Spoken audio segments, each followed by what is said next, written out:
Hello, everyone, and welcome back to my long-awaited book-to-game comparison for The Legend of the Crystal Skull. So today I'm going to be looking at the novel, which is the Mardi Gras Mystery, and was released in 1988, and then comparing it with the computer game, The Legend of the Crystal Skull, which was released in 2007. And as always, a spoiler alert is in effect. And with that, let's jump right on in. So I'm starting with the book as per usual. So again, this is the Mardi Gras Mystery. It's book number 81 of the Nancy Drew Mystery Stories, or Digest Paperback series, as they are also called. And in this story, we have Nancy, Ned, Bess, and George, who have all been invited down to celebrate Mardi Gras in New Orleans, and they're staying with Ned's classmate, Brian Seaton. And we have quite a story right off the bat. When Brian picks up his friends from the airport, he's full of this enthusiastic, excited energy, and he takes them to his cousin Warren Tyler's property. And the reason he wants to go there before his own home is Warren had recently purchased this property from a well-known artist who had passed away. And on the property, he found these 4 paintings by Lucien Beaulieu. That was the painter and the owner of the property. And one of the paintings happens to be of Brian's mother, and it's called Danielle's Dream. And why this is so important is not just that it's a lovely painting of his mum, but Brian's mum passed away 15 years earlier when he was only 4. So there's a lot of sentimental value for him. His dad is also in love with the painting. His dad does not own it. It's his cousin who owns it, Warren Tyler. And Tyler loves the painting because he also loved Danielle. And we discovered that there was this rivalry for her affections when the men were younger. And Brian's father is naturally the one who married her, and hence why Brian's around. But Warren Tyler rather, has always been jealous of Bartholomew, and he's so happy to have this painting for himself. And Brian's dad, Bartholomew, so desperately wants the painting. So we have this love for this painting, but there's also a lot of tension around it. That evening, the teens as well as the adults participate in a masquerade ball. This is part of the Mardi Gras celebrations. And while they're there, the police arrive and ask Warren to return to his home because his alarm system has gone off. And it's gone off because his painting has been stolen. So Danielle's dream has vanished and he is heartbroken. Brian's upset as well. And they're also wondering where Bartholomew is, because one of the guards happened to see the person who took the painting, and they were dressed up in a costume. They were dressed up as a bat, and at the masquerade ball, Bartholomew was dressed up as a bat. So now there's this suspicion that Brian's dad might have taken the painting, not just because of the costume, but because they all knew he wanted the painting of his wife who he lost. So Brian wants Nancy to help solve this mystery, to find out not just where the painting is, but to clear his dad's name. So this is how our mystery starts.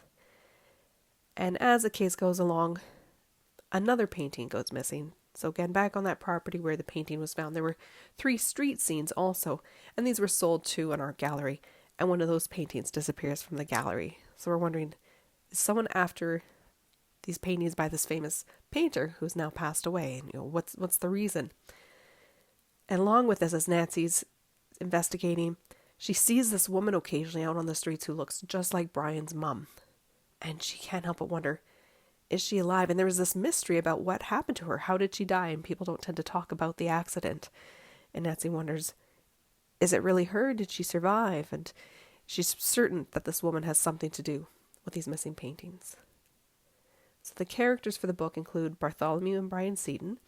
So again, Brian is the friend of Ned. Bartholomew is his dad. We then have Warren Tyler, who's the second cousin to Bartholomew. And there's tension in that relationship. We have Michael Westlake, who is Brian's maternal grandfather, so his deceased mom's dad. And this man also has a strong dislike for Bartholomew. He blames him for Danielle's death. Next, we have Ferdinand Koch, who is the gallery owner, and he really, really badly wants to buy that painting of Danielle's dream. So we've got some motivation for him wanting this painting as well. And then we have Marielle Devereaux, who is this woman who resembles Danielle so incredibly well, and who Nancy's often trying to find, but she's a bit elusive. So what we learn at the end of the book, and here is our spoiler, folks, is that these paintings that were found on the farm that belonged to Lucien Beaulieu are actually all forgeries. And they were painted by Mariel's father, Max Devereaux. And he knew about this tension between the families, and he thought he could make this painting that everyone would want, and he would steal it back and ask for a ransom for it, because he desperately wanted money for his daughter so that she could undergo surgery. And I won't go into details about that. I'll leave that part of the story for those who want to read the book. But I should add that because Mariel looks so much like Danielle, and Max knew Danielle before she died, he used her as a model for his painting. So that's why Danielle's dream was stolen, to elicit this ransom. As to the second painting that went missing, the one from the art gallery, this was simply a case of a security guard having taken it because he accidentally damaged the frame and he wanted to have it repaired before anyone noticed that it was missing. He failed. It was discovered right away, but we learned at the end, it was a harmless thing. It wasn't actually a theft. It was just repair, and someone felt really guilty and was trying to get away with it without getting in trouble. So that's the Mardi Gras Mystery, a mystery certainly set around these festivities in New Orleans, and the focus around this painting that's gone missing, this really sentimental and valuable painting. Now let's look at the computer game, which is quite a different story. This is game number 17. It is called Legend of the Crystal Skull. It is part of the Nancy Drew Adventure Game series. And we see Nancy and Bess, who have decided to go to New Orleans for a holiday. And Nancy starts her trip by visiting Ned's classmate Henry, who's recently lost a family member. And Nancy's just gone to check in on him for Ned. And when she's there, she catches a man dressed in a skeleton costume sneaking around, and he knocks her out.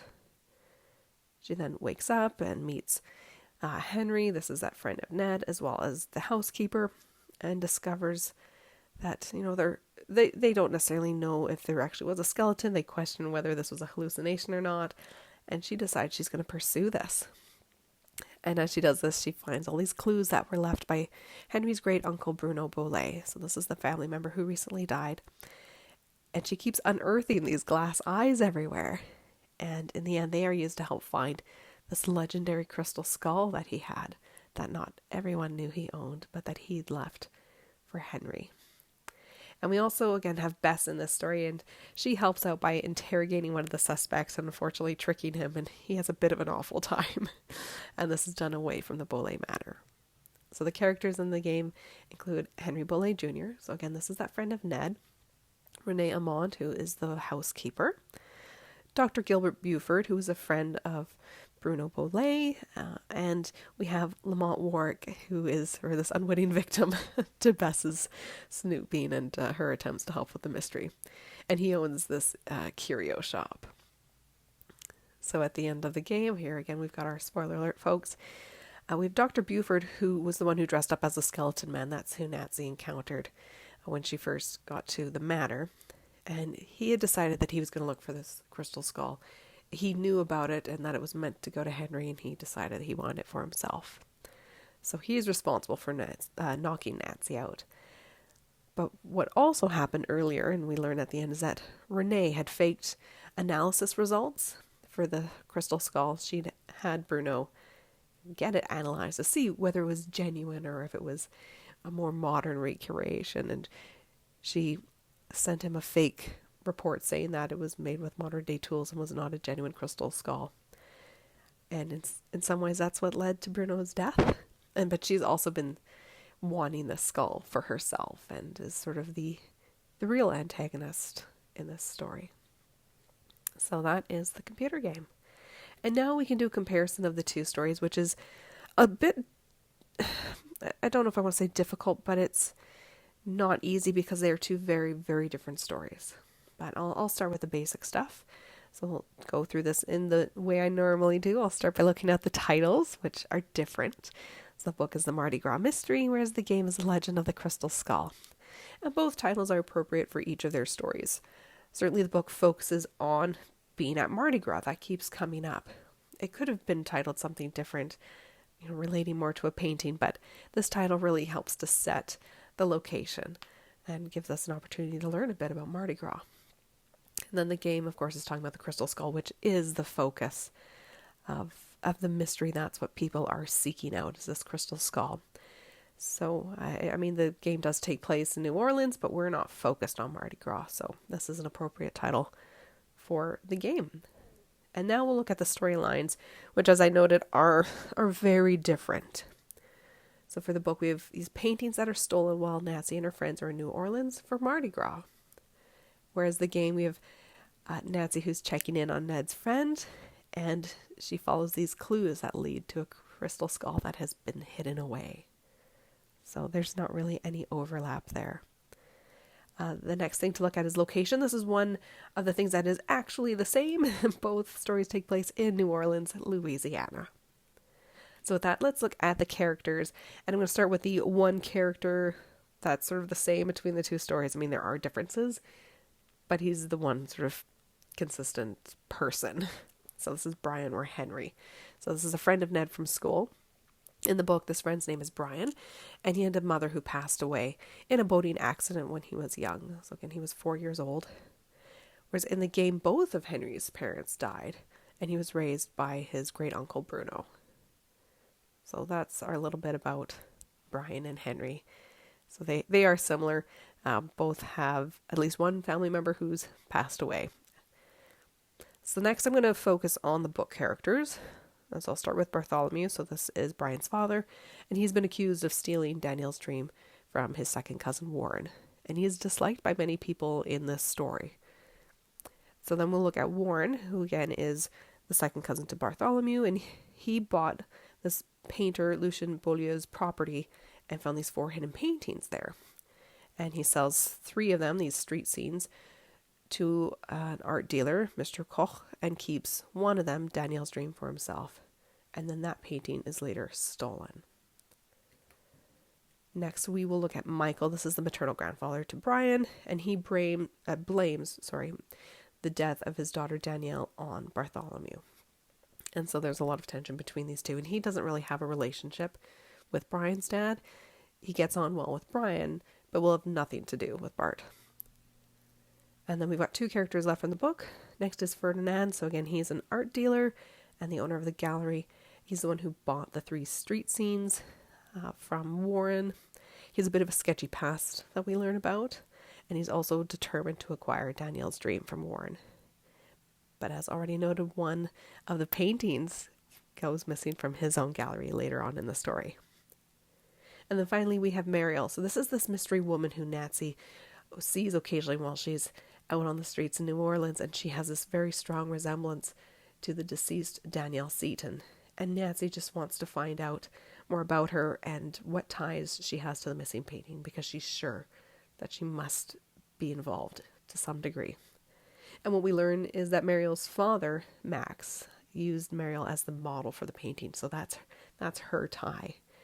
She doesn't know anything more about the mystery itself.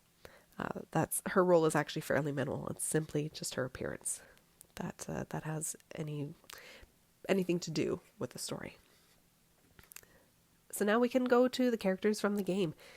There aren't many more to add because I've already talked about Henry. So we'll go to Renee next. And so she's the former housekeeper for Bruno Beaulieu, and we learn that she wants the crystal skull for herself, although she claimed not to know anything about it. She keeps a lot to herself until Nancy digs up the dirt. Then we can look at Gilbert Buford, who was a friend of Bruno, and he was also a doctor. And he also wanted to find what Bruno had left for Henry. He knew that Bruno had left things for his great nephew, and decided that no, he wants it for himself. And then really changes his tune toward the end of the game. And then finally we have Lamont. He is the owner of a curio shop, and as I noted earlier, he's this unwitting victim to Bess's interrogating and snooping. He has a rough time of it because of Bess. And then in the end, he too goes after the crystal skull. This is what they're all doing. This is after everyone knows about it, and after Bernie the crocodile has swallowed it, and he's determined to find it for himself. So he's sort of the one light character in the story. And then the very last thing I'm going to talk about is the missing painting. And normally I would talk more about different elements and compare them between the two stories, but there isn't really much I can do for that with these two. these two stories because they're so different. But the one main overlap is this missing painting. Both stories feature a painting that has gone missing. In the book, the painting is seemingly of Brian's mother, Danielle, and it's stolen from his cousin's house, whereas in the game, the painting is of both of Henry's parents. And it's not that it's been stolen, although that's sort of what Henry thinks, but it's been hidden. It's been intentionally hidden and is meant to be part of this quest that Bruno set up for Henry to find the skull. So to conclude, these two stories are so very, very different. The similarities are really limited to just the locations, so New Orleans, the one character of Brian or Henry, and the one situation of the stolen painting. And we do have one, very, very minor thing that comes up in both, and that's Jean Lafitte. Brian dresses up as him for the masquerade ball. He was this pirate, very well known in New Orleans. And then, of course, Jean Lafitte is this name that's called out in the game at the meeting of the Jolly,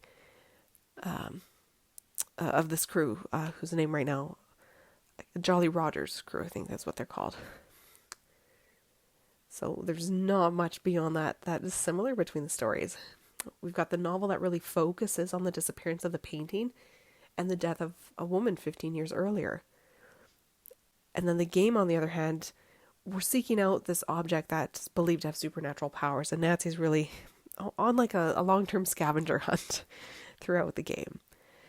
And both stories are interesting in their own right. I did enjoy them both, but they're so different that it seems futile to even try to make a comparison. And yet that's what I've tried to do here, or at least I've talked about the differences, not so much similarities and overlap. And I was really intrigued by the source material and the story it told, but was also quite stunned by how different it was from the game, because I played the game before ever reading the book. And I'm sort of shocked by how incredibly unique and different the computer game story is. And it too made for an interesting mystery. Even though I don't care about the crystal skull element of it, the scavenger hunt and seeking out these clues was really interesting to me. So there we go. That is my comparison for the Mardi Gras Mystery and Legend of the Crystal Skull. Again, these two stories really are not the same. They might as well not be put in a comparison video, because you wouldn't assume that they're meant to be related. If I had read the book just on my own, I never would have connected it with Legend of the Crystal Skull, even though we've got New Orleans and a friend of Ned and a missing painting. The missing painting is such a minor part of the game, even though it's meant to be the trigger for Henry's search. It's not really the focus. So I'm really curious about how Interactive made their choices to develop this game to be so different from the book.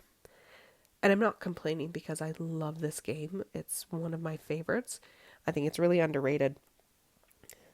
But the path they chose to focus on a crystal skull, which isn't mentioned at all in the book, is kind of surprising and curious to me. But I love the way they told the story. And I do appreciate that, even though it's not like the book, they did take some elements. So again, setting it in New Orleans, having the friend of Ned, the small bit about the painting, and even that small mention of Jean Lafitte. They made the attempt to make the connections, the ties to the source material, even though this game is a completely different world, in my view, from the book. But they're both good stories. I do want to make sure I'm saying that despite being, very different stories, not really similar, they are both engaging stories. So that's it, folks. That is the comparison video. Thank you so much for taking the time to watch and or listen. And I look forward to playing the next Nancy Drew game, The Phantom of Venice. Bye-bye, everyone.